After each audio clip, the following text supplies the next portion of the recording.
Hello friends, welcome to Dharapuram GM cooking.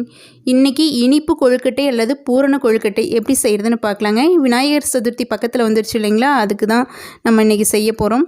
பச்சைக்கடலை பருப்பு இந்த குழிக்கரண்டியில் ஒரு 1.5 கரண்டி எடுத்து நல்லா கழுநீர் பிடிச்சிட்டு ஒரு பாத்திரத்தில் எடுத்து ஊற வச்சுருக்குறேங்க. ஒரு அரை மணி நேரமாக ஊறிக்கிட்டு இருக்கு.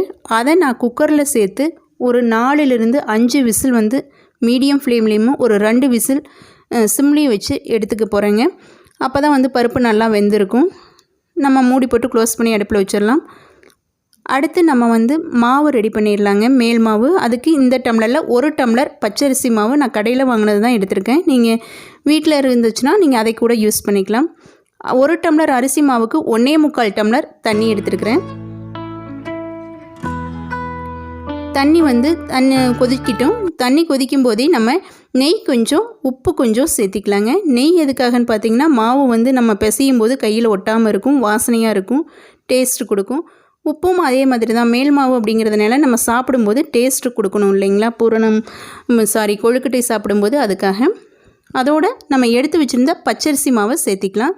சேர்த்தி நல்லா கிளறி விடலாங்க. இப்போ வந்து தீயை வந்து குறைவான தீயில் வச்சுருங்க. சிம் பண்ணிடுங்க. சிம் பண்ணிவிட்டு நல்லா கிளறி விடுங்க. நல்லா வேகட்டும். நல்லா பூ மாதிரி சாஃப்டாக இருக்குங்க. நல்லா பந்து மாதிரி உருண்டு வரும். அது வரைக்கும் நம்ம அப்படியே நல்லா கிளறி விட்டுக்கிட்டு இருக்கலாம். பாருங்கள், இந்த மாதிரி அப்படியே ஒட்டாமல் வருது பாருங்கள். இந்த மாதிரி தான் இருக்கும். கையில் ஒட்டாது. நல்லா மாவு வெந்துருச்சு அப்படின்னா கையில் ஒட்டாமல் இருக்கும். இதை நான் ஒரு வேறு பாத்திரத்தில் மாற்றி வச்சிட்டேன். சூடு வந்து கை பொறுக்கிற சூடு வந்ததுக்கப்புறம் கொஞ்சமாக நெய் சேர்த்தி நல்லா பிசைஞ்சு எடுத்து வச்சுக்கலாங்க. இந்த மாதிரி சாஃப்டாக நல்லா பிசைஞ்சு எடுத்துகிட்டு மேலே கொஞ்சமாக நெய் அப்ளை பண்ணி க்ளோஸ் பண்ணி வச்சிடலாம். கையிலையும் ஒட்டவே இல்லை பாருங்கள். நெய் எதுக்காக மேலே அப்ளை பண்ணுறேன்னு பார்த்தீங்கன்னா, மாவு வந்து நல்லா காயாமல் அப்படியே இருக்குங்க. நம்ம அடுத்து மாவு எடுத்து தட்டும் போதும் கையில் ஒட்டாமல் இருக்கும். அடுத்து வந்து நம்ம பூரணம் ரெடி பண்ணிடலாம். அதுக்கு பச்சைக்கடலை பருப்பும் கருப்பட்டியும் எடுத்து வச்சுருக்குறேங்க. கொஞ்சமாக தண்ணி சேர்த்திட்டு 1 டம்ளர் கருப்பட்டிங்க. 1 டம்ளர் மாவு எடுத்துருக்கிறேன். அதுக்கு 1 டம்ளர் அளவு கருப்பட்டி நல்லா இடித்து சேர்த்திக்கிறேன். ரொம்ப அதிகமான அளவு தண்ணி தேவையில்லை. கருப்பட்டி சேர்த்தி நல்லா கரையணும். கருப்பட்டி சுத்தமாக இருந்துச்சுங்க. அதனால் நான் எதுவுமே வடிக்கல, அப்படியே சேர்த்திக்கிட்டேன். ஏன்னா இதுக்கு முன்னாடியே ஒரு முறை செஞ்சுருக்கோம். அப்போ நல்லா நீட்டாக சுத்தமாக தான் இருந்துச்சு. இதோடு இப்போ பொடித்த ஏலக்காய் தூள் சேர்த்திக்கிறேன். ஏலக்காய் தூளே இவ்வளவான்னு நினைக்காதீங்க. கொஞ்சம் சர்க்கரையும் சேர்த்து அரைச்சேங்க. அதனால் இவ்வளோ கொஞ்சமாக சேர்த்திக்கிட்டேன், கொஞ்சம் அதிகமாக சேர்த்திக்கிட்டேன்.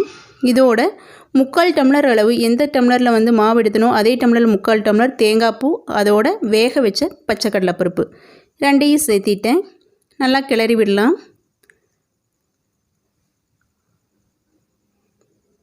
நல்லா இந்த மாதிரி வந்துருச்சு. இதோட நிலக்கடலை பருப்பு கொஞ்சம் வறுத்துட்டு பொடி பண்ணி சேர்த்திருக்குறேங்க. அதையும் சேர்த்திக்கலாம். நிலக்கடலை பருப்பு சேர்த்தி பூரணம் செஞ்சு கொழுக்கட்டையில் வச்சு சாப்பிட்டு பாருங்கள், அவ்வளோ அருமையாக இருக்கும். இது ஈஸியான முறைங்க. நல்லா நம்ம தொடக்கத்தில் பிகினர்ஸ் கூட செஞ்சிடலாம். ஃபஸ்ட்டு டைம் செய்கிறவங்க கூட ஈஸியாக செஞ்சிடலாம். இப்போ அடுப்பு ஆஃப் பண்ணிவிட்டு அதை ஆறட்டும். ஆறினதுக்கப்புறம் அந்த பூரணம் சரியான பதத்தில் வந்துடும்.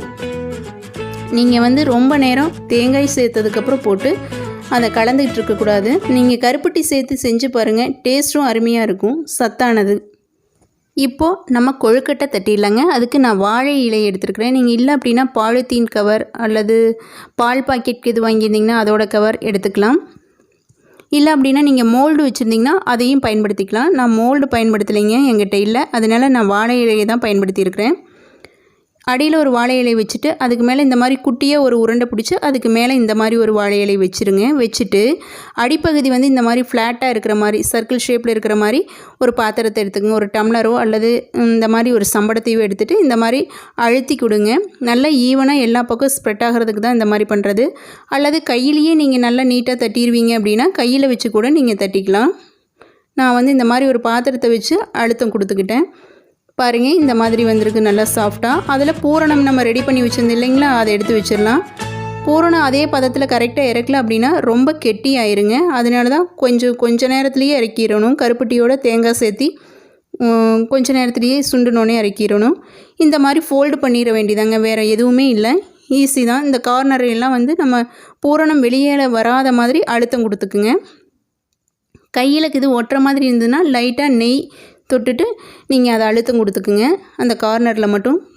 இதே மாதிரி இன்னொரு ஃபோல்டு பண்ணி காட்டுறேன் பாருங்கள், இன்னொன்று மடக்கி காட்டுறேன். அழுங்காமல் இந்த மாதிரி வச்சு அந்த கார்னரில் மட்டும் ப்ரெஸ் பண்ணி விடுங்க.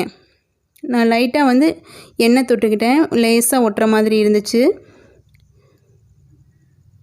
எண்ணெய் தொட்டுட்டு இந்த மாதிரி கொடுத்தீங்க அப்படின்னா நெய் தொட்டுக்கிட்டேன். நெய் தொட்டுட்டு இந்த மாதிரி அழுத்தம் கொடுத்துக்கலாம், அல்லது எண்ணெய் வேணுனாலும் நீங்கள் சேர்த்திக்கலாம். சூப்பராக எவ்வளோ அழகாக இருக்குது பாருங்கள், பார்க்கும்போது இது சாப்பிட்டா அருமையாக இருக்குங்க. இதே மாதிரி எல்லா கொழுக்கட்டையும் நான் ரெடி பண்ணி வச்சுக்கிறேன். இப்போது நம்ம இட்லி பாத்திரத்தில் வச்சு வேக வச்சிடலாம். இட்லி பாத்திரத்தை நான் முதல்லையே அடுப்பில் வச்சு தண்ணி காய வச்சதுக்கப்புறம் இலைங்க, இது இலை இப்படி இருக்குதுன்னு பார்க்காதீங்க, இலை தான், வாழை இலை தான் போட்டிருக்கிறேன். வாழை இலையில் வேக வச்சு எடுத்தோம்னா அவ்வளோ ஒரு ருசியாக டேஸ்ட்டு மனம் எல்லாமே அருமையாக இருந்துக்குங்க. அதனால தான் இந்த மாதிரி வச்சுருக்கிறேன். அதில் நம்ம ரெடி பண்ணி வச்சுருந்தா கொழுக்கட்டையே வச்சாச்சு. ஒரு 10 நிமிஷம் வேகணுங்க, 10லிருந்து 12 நிமிஷம் ஆச்சு.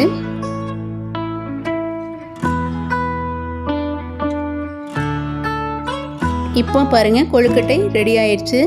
நல்லா வாசனையாகவும் இருந்துச்சுங்க. வாழை இலையோடு சேர்ந்து வேகும்போது அந்த கருப்பட்டி, ஏலக்காய் எல்லாரோட வாசனையும் அருமையாக இருந்துச்சு. இப்போ நம்ம எடுத்து பரிமாறிடலாம். கண்டிப்பாக இந்த மாதிரி நீங்கள் இந்த விநாயகர் சதுர்த்திக்கு செஞ்சு பாருங்கள். செஞ்சு பார்த்துட்டு எப்படி இருந்ததுங்கிறத கமெண்ட் செக்ஷனில் சொல்லுங்கள்.